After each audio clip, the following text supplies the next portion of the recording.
A report from Bloomberg says President Trump might already be thinking of a second summit with Kim Jong-un, and this one possibly at a surprising venue. And we also have the names of the U.S. officials who'll be accompanying Mr. Trump to Singapore. EG1 has more. U.S. President Donald Trump has been hinting that the June 12th summit in Singapore could be the first of many meetings to come. That sentiment was echoed on Wednesday by presidential counselor Kellyanne Conway, who told reporters that there could be more than one meeting and more than one conversation. Bloomberg is also reporting on the possibility of a second summit. Citing a U.S. official, Bloomberg reports that Trump is toying with the idea of offering Kim a follow-up summit at his Mar-a-Lago resort in Palm Beach, Florida.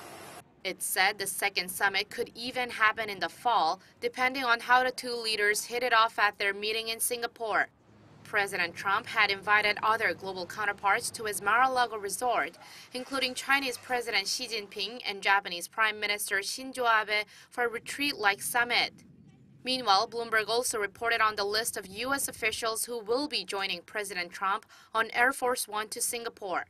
The list includes Secretary of State Mike Pompeo, White House Chief of Staff John Kelly, and even National Security Advisor John Bolton.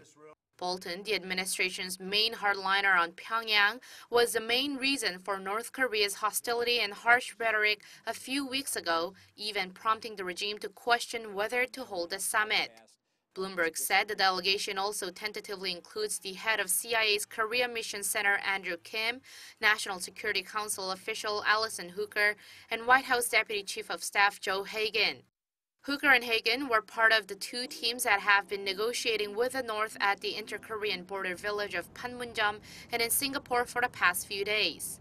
Bolton's inclusion comes as officials at the State Department believe he controversially suggested North Korea's denuclearization should follow the Libya model to disrupt talks with the regime.